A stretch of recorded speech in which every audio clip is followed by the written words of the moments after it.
where Colin was wrong. Yeah, I was way wrong on Nick Sirianni. Never loved his methodology and yelling at fans and confrontations on the bench. But you know what? 2 Super Bowls in 3 years. He feels, what can I say? The team likes him. The city likes him. The coaches like him.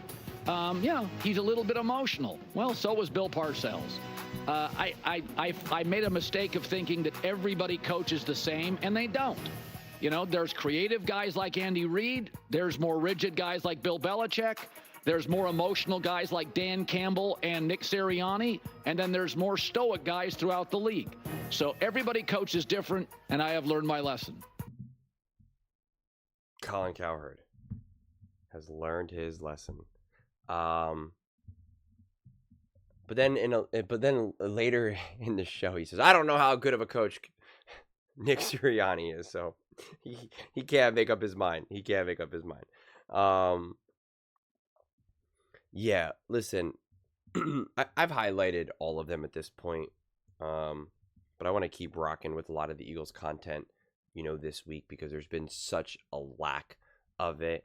And I'm gonna obviously go, talk about all the other teams, but just wrapping up this week, going into the parade and all that, it just seems like the right thing to do, especially because of shows like First Things First. The Philadelphia Eagles content is just non-existent. But I wanted to take this, point because I really emphasized a lot about the players, Jalen Hurts, etc. But I want to take a moment to also really, really emphasize Nick Sirianni. Because first off, if you watch any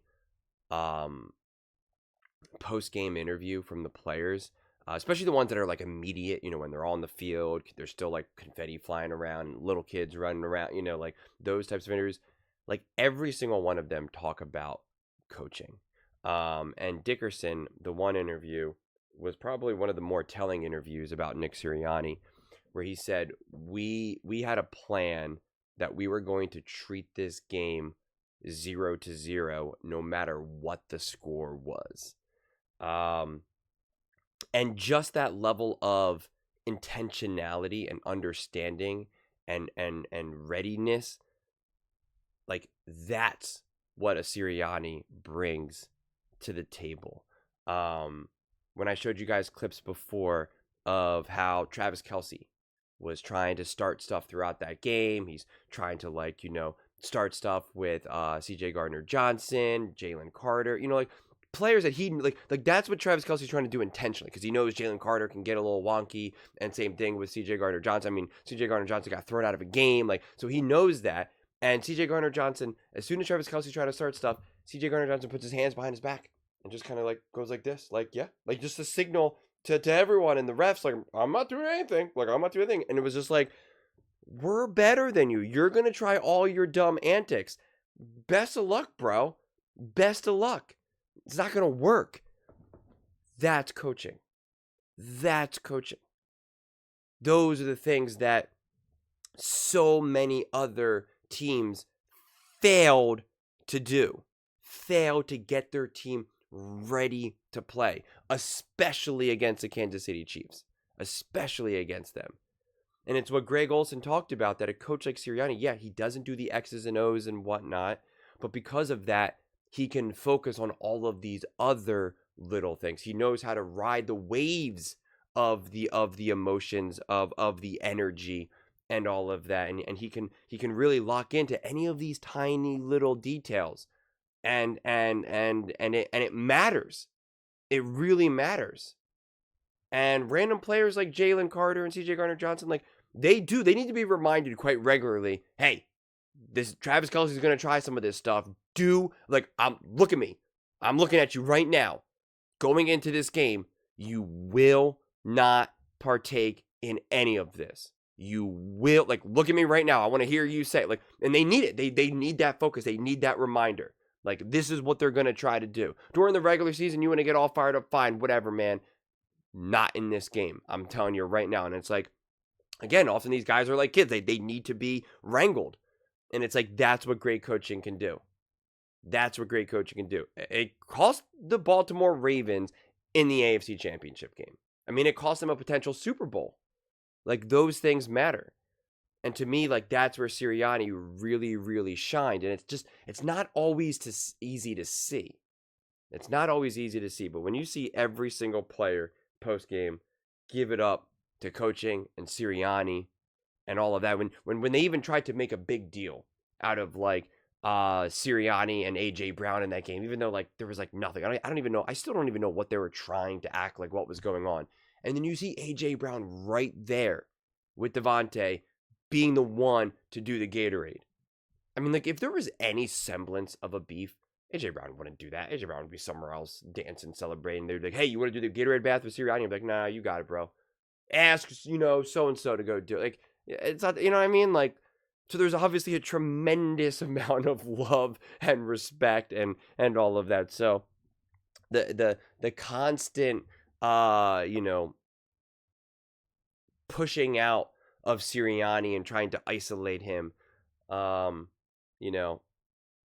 always extra extreme. And again, to be fair, I will still always be slightly nervous of a Sirianni because he's not the X's and O's. That, for me, will always make me somewhat uncomfortable because that's just how I am. Because, again, now Jalen Hurts has to have another offensive coordinator. Like, you start that game again, that will always make me uncomfortable. And like I said about the Philadelphia Eagles, they are clearly such an extraordinary franchise. It's like not even up for debate. And they have been absolutely dominant and amazing for the last 25 years. And I'm saying this in all my videos, and I just got to keep repeating it. The second most playoff wins in the last 25 years, only the New England Patriots. They got 2 Super Bowls in 7 years. 3 Super Bowl appearances. I mean, like, they win another Super Bowl within the next couple of years. The franchise itself has been a dynasty. Then I understand we don't look at dynasties in that sense, especially when we look at it specifically with like a coach or a quarterback, and it's got to be like 3 Super Bowls or whatever. But it's like, no, you would have now been talking about like 3 Super Bowls in like a 8, 9, 10-year window. Like, that is then a dynasty of the franchise itself, the organization itself. Like, it is the true mark of excellence. And they are too amazing, too iconic, and too great of a franchise to have anything short of a legendary coach. That's the way I see it. And again, maybe Sirianni is truly him. Maybe he truly is. And I'm excited to continue to find out because we don't know that answer yet. You didn't even know that about Andy Reid or Bill Belichick. Like, it takes time for that to like actually come into fruition, right? So it's not. There's nothing wrong with saying like it's a wait and see. And I'm not saying that like Sirianni's on the hot seat or something like that. But unfortunately, that is just the way it goes with coaching. Because Doug Peterson won a Super Bowl. Jason Kelsey's praising him and saying, everyone said that Doug Peterson's not a good coach. He's a Super Bowl winner. And then like there's a statue of him, a literal statue of him outside the stadium. And the owner, Jeffrey Lurie, wrote the foreword to his book. And he's gone. And now Sirianni, you know what I mean? So like, we know Philly's willing to do whatever it takes. We know that. And obviously the whatever it takes mentality has worked, has succeeded. So that's obviously a real thing.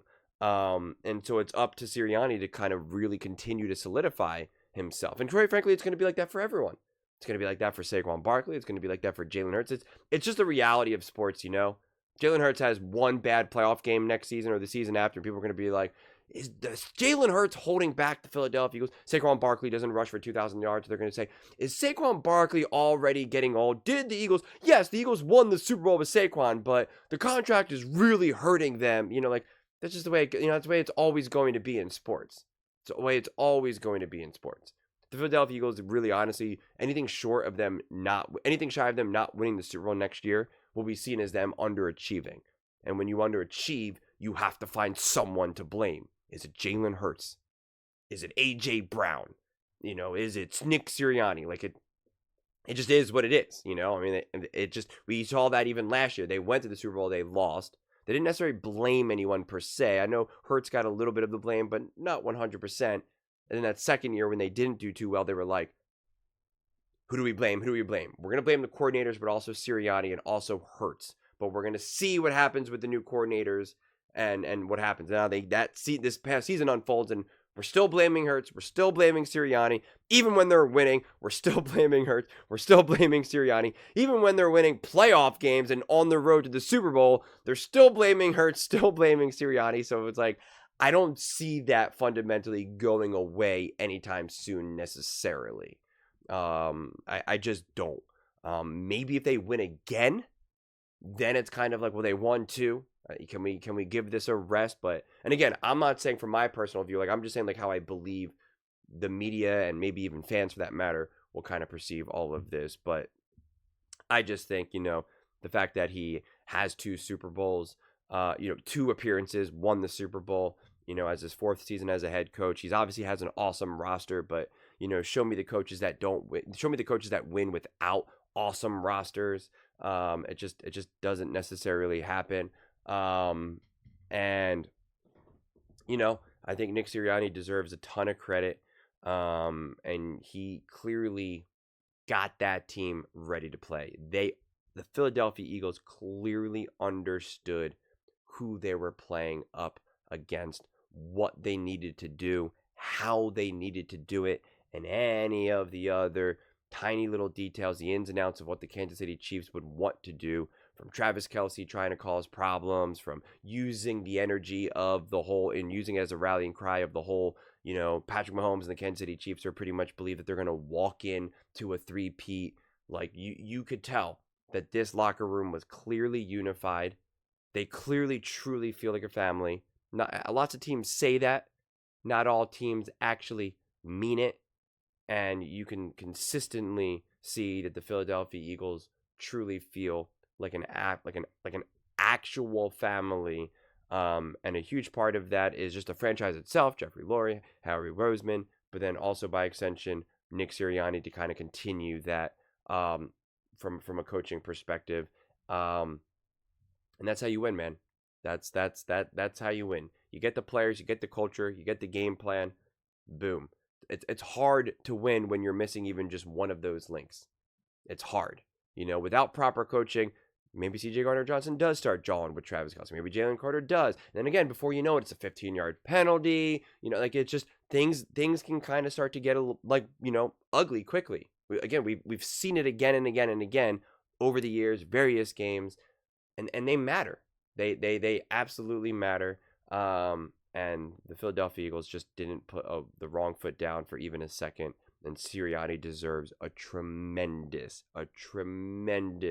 amount of credit for that. But those are just my thoughts. I'd absolutely love to hear yours. What do you guys all think about Nick Sirianni winning the Super Bowl with the Philadelphia Eagles? Super Bowl winning head coach Nick Sirianni. What do you guys think about him? Are you sold on him at this point?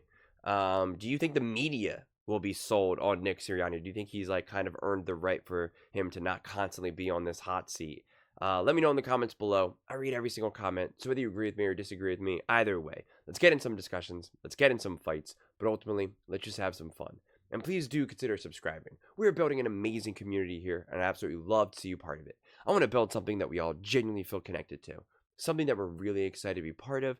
I think we're well on our way to doing it. And please don't forget to give this video a thumbs up, as it really does help with the visibility and the algorithm. Thank you so much, and see you next time.